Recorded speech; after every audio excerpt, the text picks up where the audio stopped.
Welcome back, folks, to the Mel Wright Show.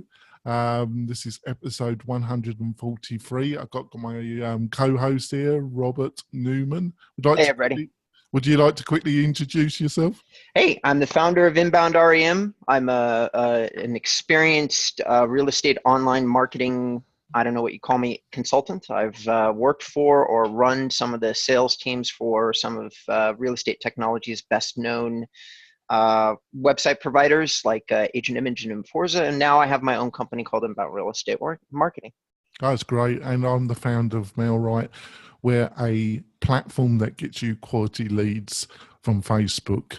And in this show, what we're going to be discussing, we'll be discussing a couple of subjects that we've had guests on recently, but we wanted to delve into the area a little bit deeper. That's text messaging and automating text messaging. Facebook Messenger, also automating that to some extent. Video, we think there are some services coming up that will help you make videos more professionally and more quickly, and drones and how to use drones connected to video as well. So we're going to have a feast. So Robert, we've had our recent guest last week came on and talked about Facebook Messenger. I've had other people come on about automating text messages. You know, people sign up for your website and they get a text message. Can you give a quick outline why this could be useful for an agent in actually getting leads, basically? Why should they be interested in some of these things we're going to be talking about? Well, first, let's set up the statistics for text messaging. The reason it should be interesting to anybody, in my opinion, John, is that, number one, as technology has changed and more of us, especially in the real estate business, use our phones as our primary source of communication, a few things have changed. Number one, video, like caller ID, has moved to a whole nother level. And what I mean by that is that when somebody's calling you, there is just all these gateways to get somebody to answer the phone. And that includes your real estate prospects. That includes people who might be out there looking at homes.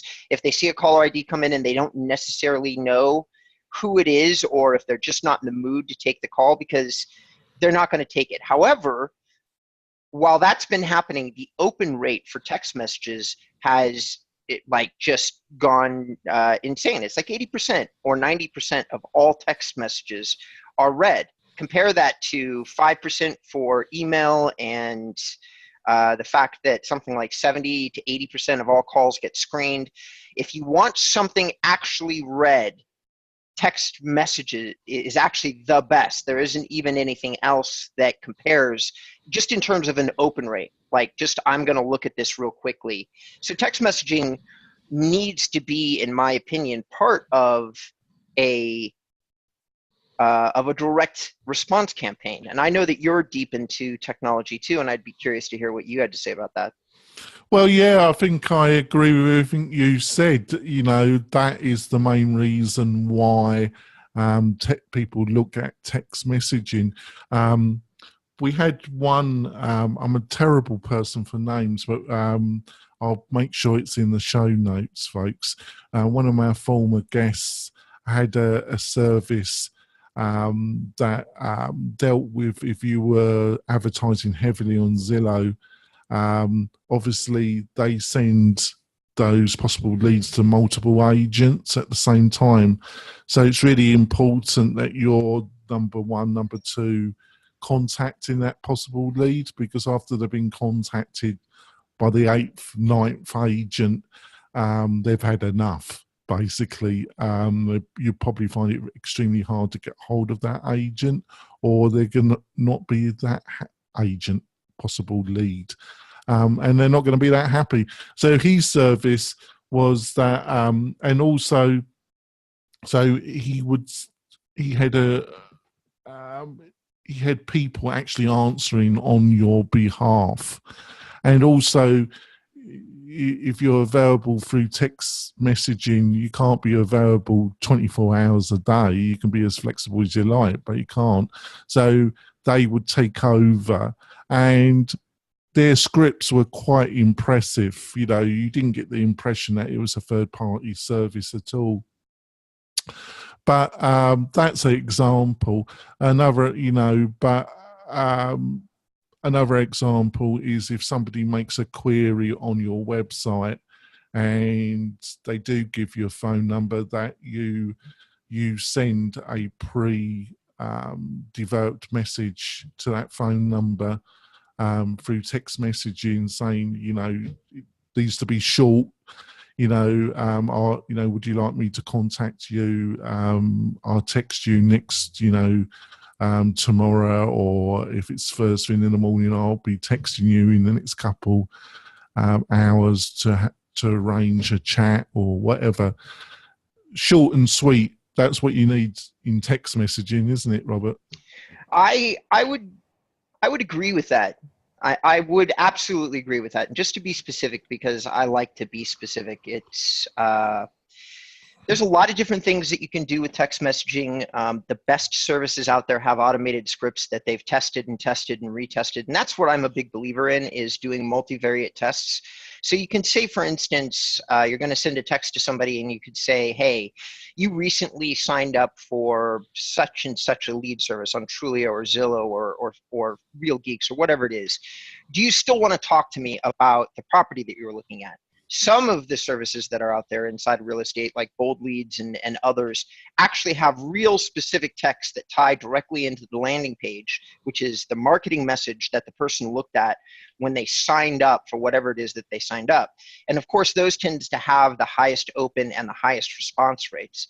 And that's the key to any kind of marketing that you're going to do. It's getting somebody to open the doors of communication. Because most of the time, no matter what you're using, they're not responding. Like whether it's email, whether you're sending a video inside of an email, they're not responding to you. Getting them to say something to you, to start a conversation, is incredibly important. Which leads into the thing that drives all realtors batty, which is the speed of response. Because realtors could be out showing a home, they could be driving, which is really horrible for text messages. So some of the other topics that we're going to talk about today is like AI or automated responses. And oftentimes some of the better services have like a chatbot connected to text messaging that then responds to the text message, and it would be a formatted response, such as, you can set it up on your phone too, where you just have a response that says, I'm with a client right now.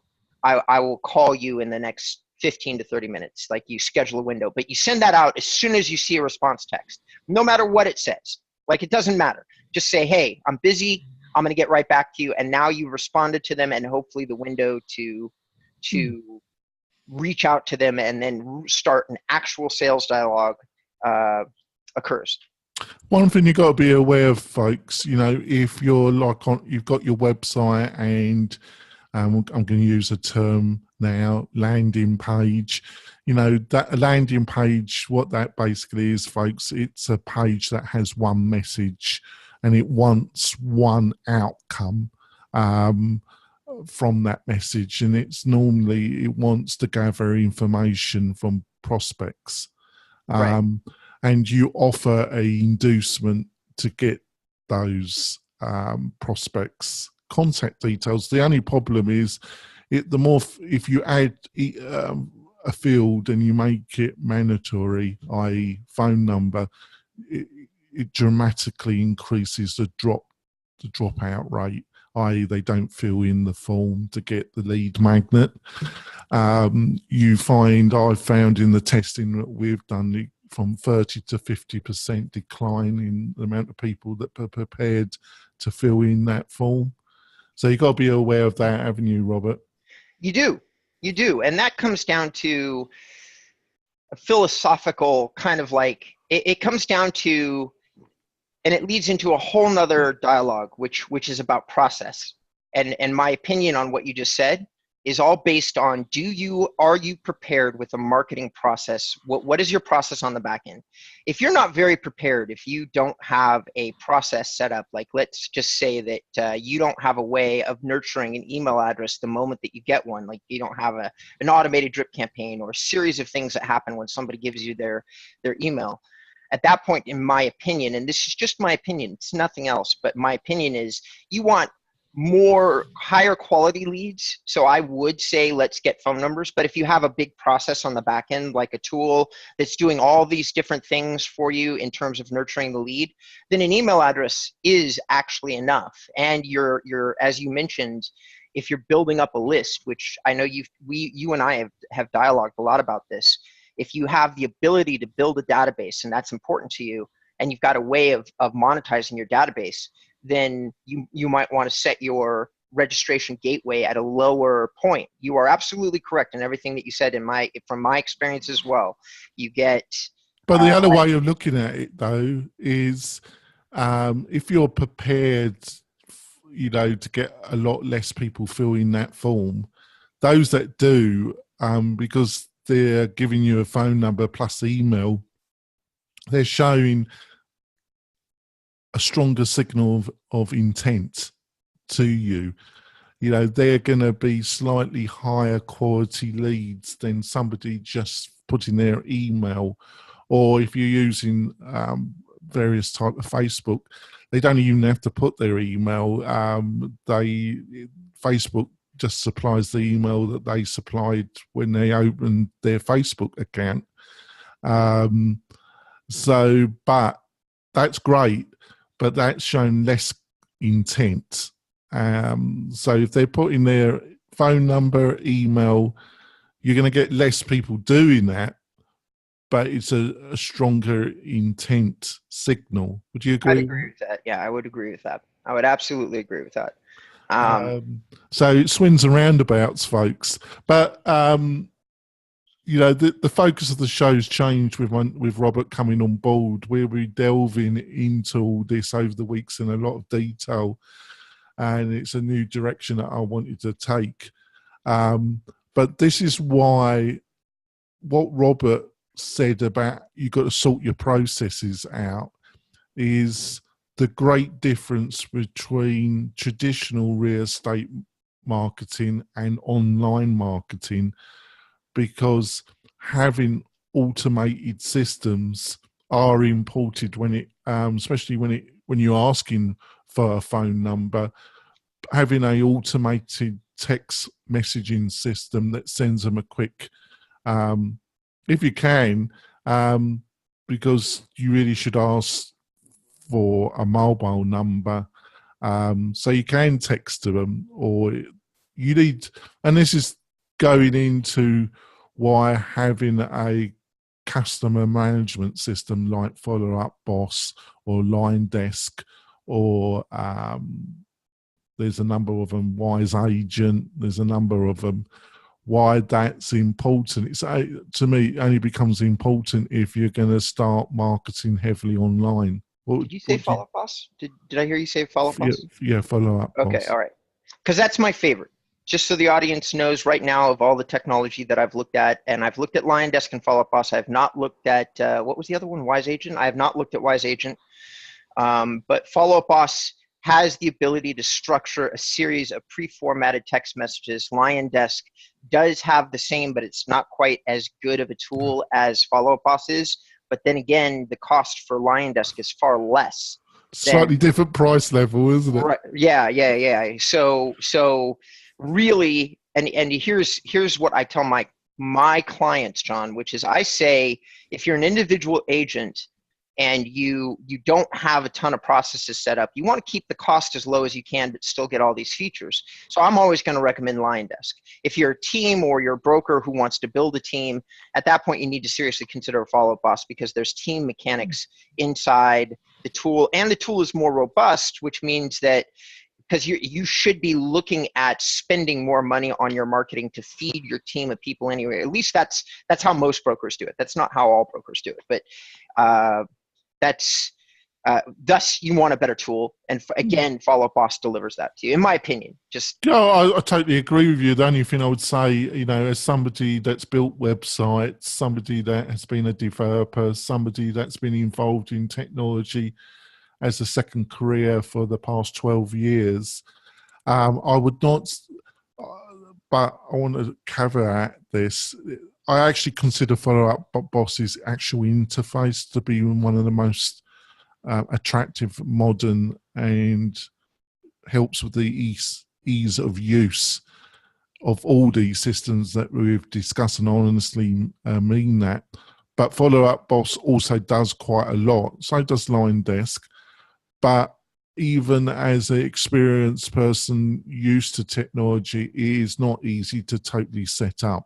It will take a fair bit of time to customize it, set it up. This is not something that you're going to purchase.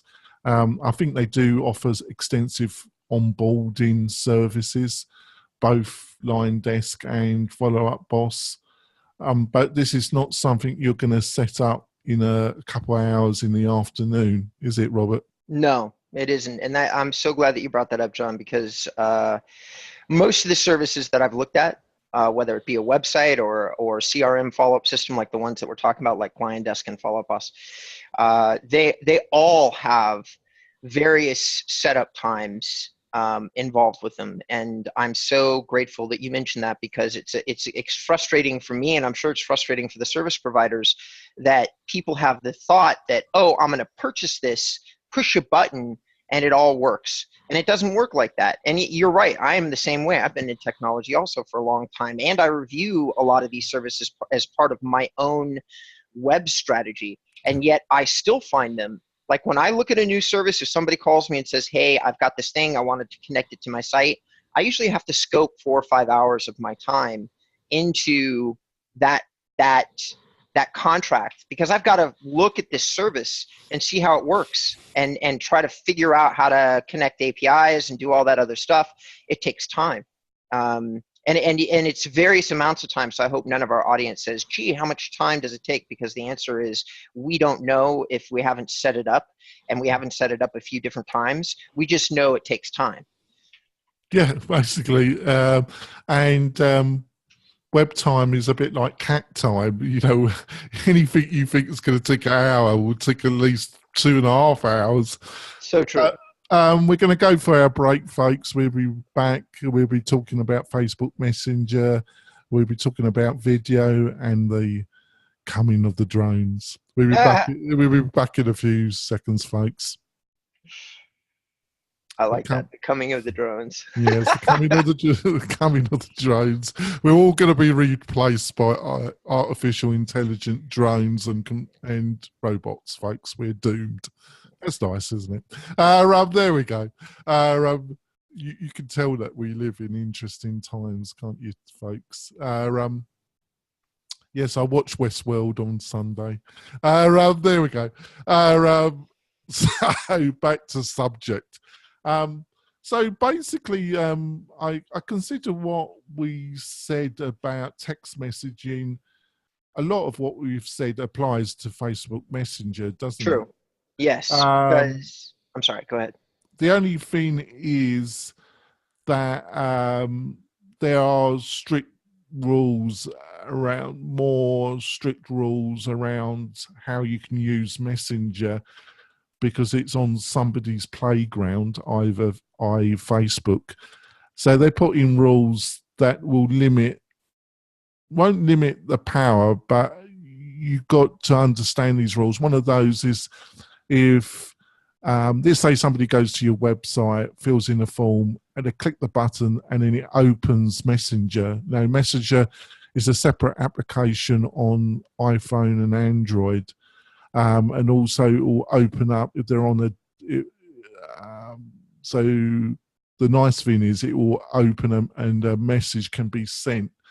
If the person replies to that message, then you can obviously message them back. If they don't, you got one other attempt. You can send one other message to them, and it's got to say, do you want to communicate through through Messenger, yes or no. And if they click the yes, you can keep on sending them messages. If they don't respond to it, you can no longer contact that person through Messenger. So you've got to be aware of there's more kind of rules and little things you got to understand. And the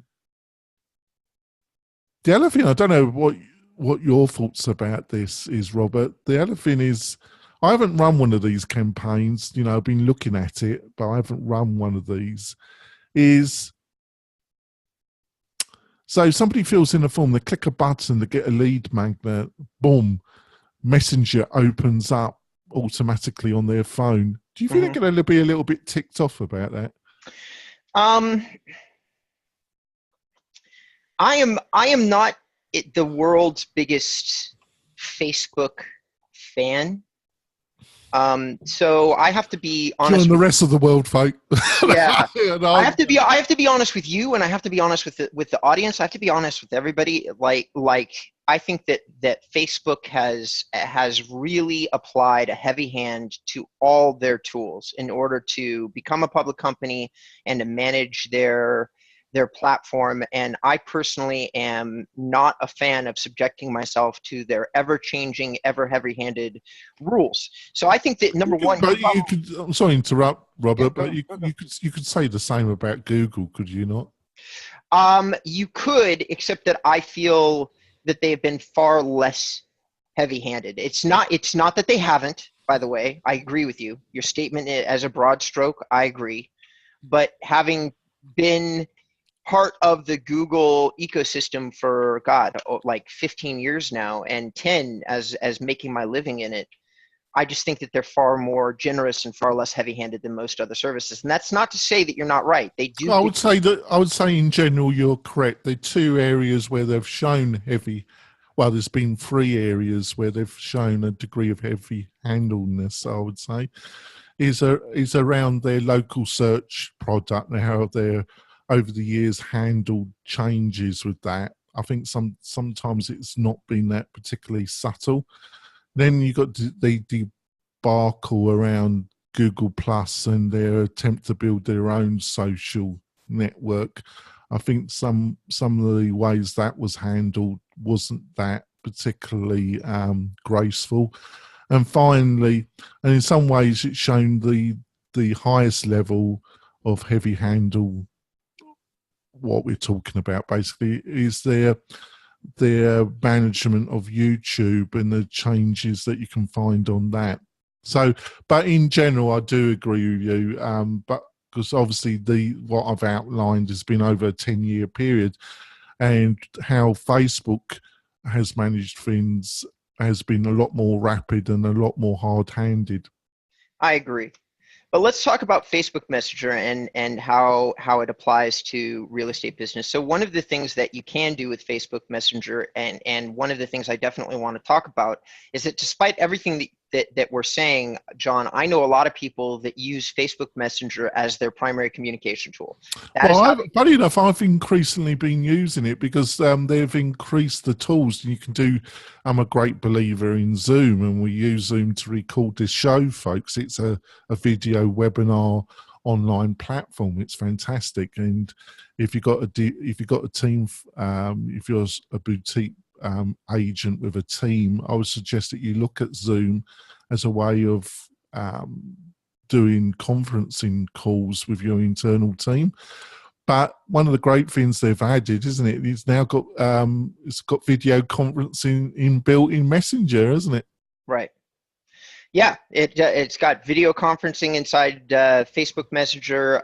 Another thing about Facebook Messenger is I'd have to believe that the open rate is just as high, if not higher, than your traditional text messages. So sending a Facebook message through your online marketing, if you can get somebody to friend your Facebook page, or if part of your sign up process is you have to like my page, you now basically have access to Messenger, which in turn will increase your open rate in the messages that you're sending to these folks, which makes the what I believe that what I wanted to talk about in terms of cutting edge is I've started to see some AI or chat bots that connect directly into Facebook Messenger. I have not done enough looking, nor have I been privy to these shows that you've done to say that I understand these tools very well. I could say that I really like the idea of them, though. Like if somebody is using a AI chat system that connects into Facebook Messenger and you're using Facebook to generate your inbound leads and part of your process is like my page or something of that nature, then I think that your marketing might be very effective. But that's a guess. A lot of this is marketing woggle, as I call it. Woggle? It's hype. It's a little bit overhyped. Basically, what they're doing, Robert, is that Facebook provides an extensive API. And what is API? I'm not going to delve into this too much because we're going to lose most of our audience. But folks, API enables technology developers, coders, to work with Facebook internal services much more easily and enables them to utilize those services without a major security risk to Facebook. Facebook can give micromanagement control, still have micromanagement control to some extent. They open the door a little bit to allow developers in without opening the door completely and allowing all the naughty children to come in and do whatever they want to do, which wouldn't be acceptable. So they've improved Messenger's API and allowed third-party systems to manipulate to some extent, which is limited by the API, how third parties can utilize Facebook Messenger, and they use yes or no a lot of the time, and depending on your answer you're sent down a different pathway, and it's really really similar to anybody setting up a funnel or setting up any kind of, you click a button on a web, you might have a form on a website and you have yes or no. And depending on the yes or no, and will be dependent on the next field that shows up. It's kind of like that scenario, really. Sure. John, I don't know how you feel about this, but I'd love to jump into our next bullet point. There's a lot more to be said, I think, about Facebook Messenger. The thing is that in terms of what I personally am an expert in and where I'm seeing results and what I'm talking to my clients about in 2018, the next two topics are far bigger for me. Yeah, I think, let's go on. We've got about 5 minutes and then we're going to go into bonus content. So I think, what should we do? Let's just really touch on the video side quickly, and then we can discuss it a bit more on the bonus content. We can do a teaser. Yeah, let's do a teaser. Okay. So video. So basically, when it comes to video, I noticed that in general, I haven't used any of these services, but I've noticed through Facebook advertising and other advertising to me, that there's a number of services that are attempting to make the production of video by artificial intelligence and by offering libraries, images, sound, and an interface that enables you to combine pre-developed audio and video clips and being able to move them around to produce small videos much more rapidly. I'm not sure if any of these systems have really cracked, making, because I'm talking about very short promotional video candy here. Sure. That you could use for your social media that would get you to read more or click or do something.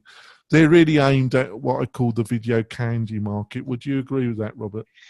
I would agree with that. And I'm going to say, because we're setting up our teaser, so I'm going to say this. I have an opinion, a very strong one, about about how you use video, and it doesn't relate to these like whiteboard services, but I do think that a little bit of an introduction, like a 10-second or 15-second introduction that looks a little more professionally done, can enhance the value of a video slightly. Though I do have an opinion about messaging that drifts away from those services. However, and this is the teaser bit, I think there's a service that everybody should be using if they're getting into video. It's not a production service. It's an SEO and marketing tool, and I think that would be a great thing for us just to leave hanging in the air, and we'll talk about it on the bonus content. I would totally agree. Sounds great. So if you want to find out what this tool is, you'll be able to watch that on the MailRight website. There'll be a full set of show notes as well. Quickly, Robert, how can people get hold of you? They can go to my website, and I would love it if they did. That is inboundrem.com. INBOUN, the word inbound. Rabbit Edward Michael stands for real estate marketing, and .com, and then you can find out contact and all that other jazz on my website. But I'd just love it if they just went to my website. That's great. And if you want to find out more about what I'm up to, you can find that on the Facebook page, and go to the Mail-Right website. And there's a full set of other interviews that we've done during 2017. And just a load of content, basically. And we'll see you next week. But remember, the bonus, and Robert's going to tell us about this mysterious tool. We'll see you next week, folks. Bye. So, Robert, what's this mysterious tool? A tool that I use and that I've actually know other people that use. So there's a new kind of tool that's becoming popular, which is a YouTube SEO optimizing tool. It's called, the one that I use, though, the one that I recommend, the one that I use is vidIQ. And vidIQ allows you, so number one, it looks at your video when you've produced it. Like, let's say that you've done a little whiteboard now, and then you do 10 or 15 minutes worth of video content. vidIQ then says what keyword are you looking for? Like, how are you trying to optimize this video? And then you say new real estate marketing ideas, or real estate marketing ideas. Let's just say that that's what you're trying. So then it gives you a whole bunch of suggestions that are very good ones about how you can optimize your video to get in front of those particular keywords. So it takes a lot of the guesswork out of making a video more highly optimized for YouTube. And I've used it, and it's increased my YouTube traffic by 30 or 40%. And I, honest to God, thought I knew what I was doing before I got the tool. So you're talking to somebody that would have said, oh no, I'm good. I think we just got to give us some quick background here. I use a similar tool. It's YouTube Buddy. Okay. Basically, what Robert is talking about here is that obviously the title of your video is important, but the tagging. When you go into your YouTube channel, you can tag each individual video, and tagging is just keywords that kind of give a description to YouTube about what your video is about. And then, like I say, the tool that he's using, I use YouTube Buddy. There's similar tools. I use the pro version. YouTube Buddy has a free version. Is it TubeBuddy or YouTube Buddy? TubeBuddy. Okay, because I looked it up real quick. All right, awesome. Right. And tagging your videos is really important, and like the one that Robert uses, both give suggestions about, and you can do searches as well, and also they help with the commenting, monitoring comments. Replying back to comments is rather important, because it's a way that also YouTube kind of ranks your site, is the amount of comments and interaction you get.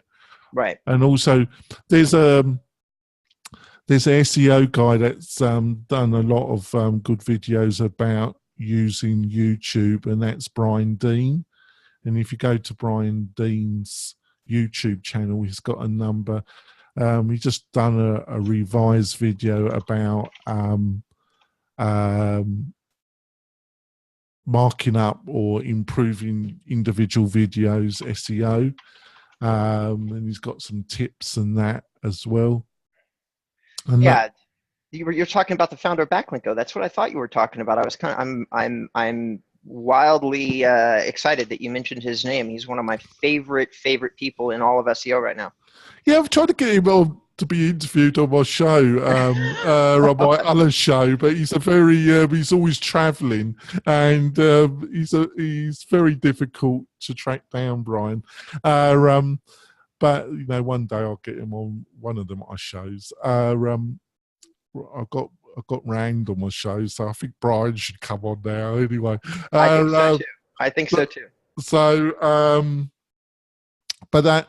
We've probably lost a few of our listeners, but what we're talking about is YouTube, and about the other thing is the whole area of round video is that I think you can be obviously there's a certain need for high quality video when you're with certain promotional videos around high worth property or the luxury market.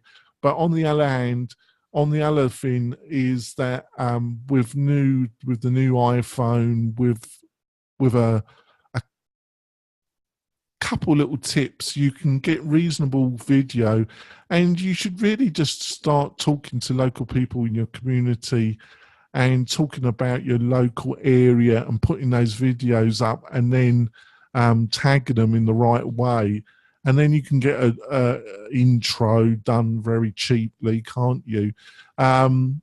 It's just consistency. The one area I would say about video is that your sound. Funny enough, you got to get a couple decent lapel mics, and you got to make sure that your sound is reasonable. Would you agree with that, Robert? I would agree that that's the same thing that my brother said, and I have a Blue Ice thing, like a professional mic that I got. My brother, who works for my company, he is a YouTuber. He does YouTube. I learn a lot about YouTube from my brother, who is a gamer, and that whole world is deeply immersed in video and YouTube. And I would say yes, because he said the same thing to me. I've never personally tuned in or out of a video based on the sound. I'm gonna totally shamelessly steer this in a slightly different way, because there's a couple things that I feel so strongly about with video. Number one is for me personally, video is really important because of what we're doing right now. I want to get a sense of who the person is passing along the message, which is why I'm a little reluctant to recommend these really cool tools that do various video things, because oftentimes they take the focus off the content provider. John, if we're doing something, I want to know you. That's why I'm watching your video. I want to know you. I want to hear your thoughts on whatever's happening. And the same thing I think applies to real estate. If you're showing a luxury property, get out in front of it. Talk about it. Talk about why you're in luxury real estate to start with, what drives you, what you're passionate about, and what you're passionate about as it pertains to the property. The one thing our listeners and viewers now, I know, especially if you're female, your appearance, how you're going to be judged, but you're in real estate. But the really great thing about this, folks, is that you're talking about a subject that most of the population is totally absorbed with. Right. Love talking. When I go to my Starbucks and I'm working on my computer, what are people talking about? They're talking about their homes, their worth, their neighbours. It's the number. It's either their children, their vacation, or their property. That's what a lot of the discussion is about. So you're talking about a subject that a lot of people love to discuss and love to watch. And they're increasing numbers. They're going to YouTube to watch videos. So if you can consistently knock out videos, it's a great way of increasing your reach in your local market, in my opinion. What do Mine you think? too. Mine too. Which segues real nicely into one final The drones.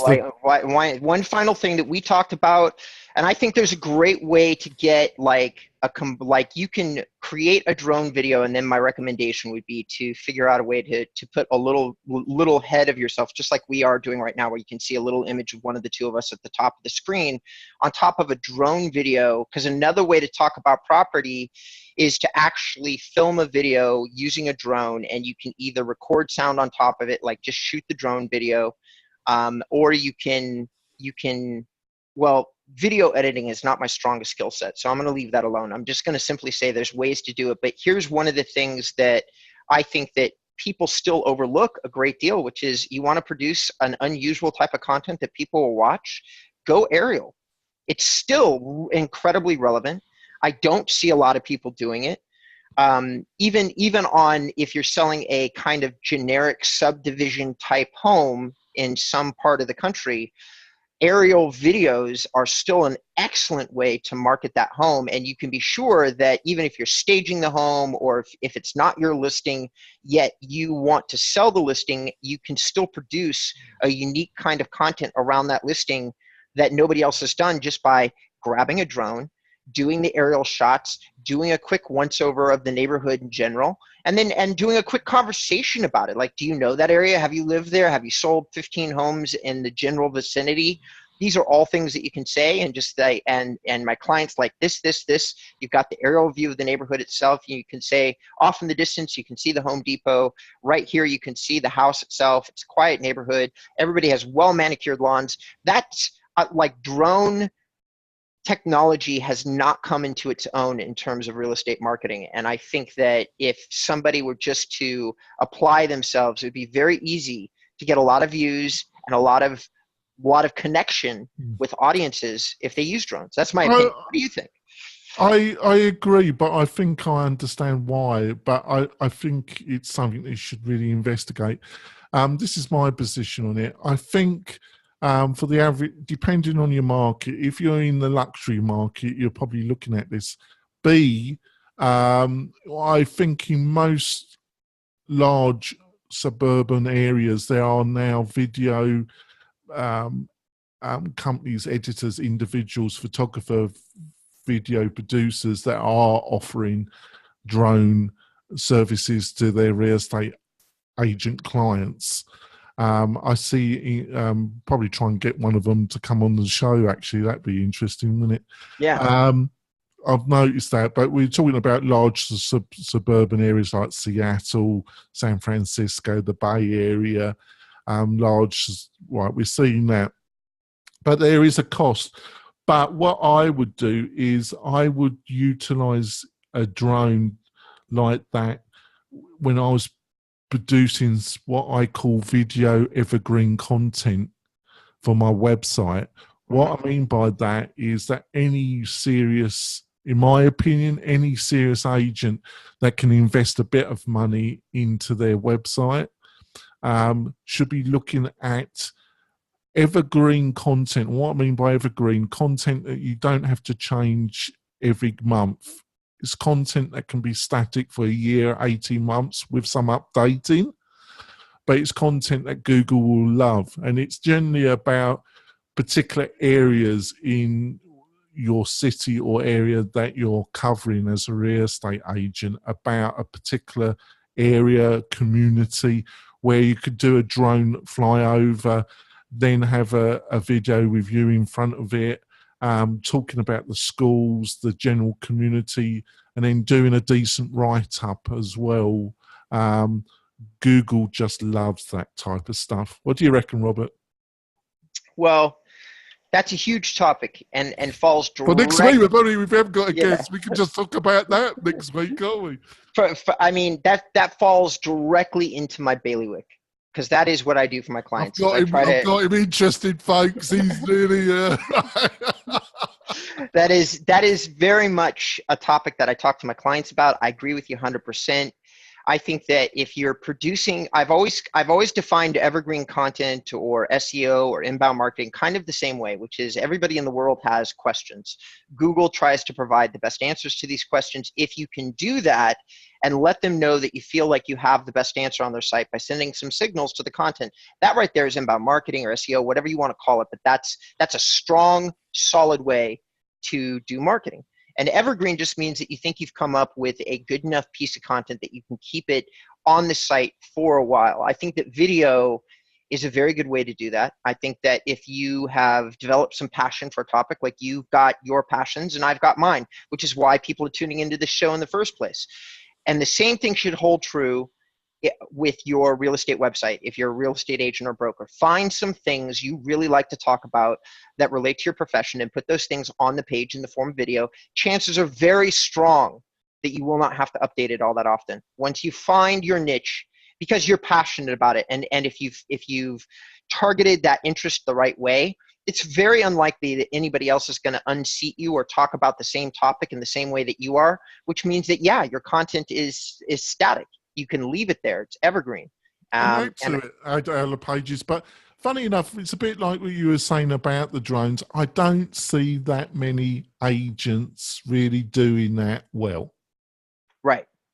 I just Which is why I wanted to talk about it, because I think that there really, any part of the country, anywhere that you want to go, I think there's a huge amount of room. If you're a guy or a gal that happens to be a little bit fascinated with technology, or maybe somebody's bought you a drone and it's sitting collecting dust in your garage, this would be a great tool for you to pick up and start to play around with, because there's this massive opening. Nobody's doing it. You could get out on the bleeding edge and you could do, as you've said, evergreen content using drones, because it's going to take a very long time for everybody to catch up to you. And the only thing that may affect you is if you become super successful with it and other realtors start to copy you. But that's a great problem to have if that ends up happening. Yeah. I don't. Yeah, that's great. It's a great way to end the show, and that might be if we haven't got a guest next week. That'd be a topic for the whole show, won't it, Robert? Yeah, definitely. So we'll see you next week, folks, where we're going to have a real estate technology feast or have a guest on the show. But I'm looking forward for the next few shows, because we can talk. Me and Robert can talk about this for hours, can't we, Robert? Yes, absolutely, no doubt about it. We'll see you next week, folks. Bye. All right.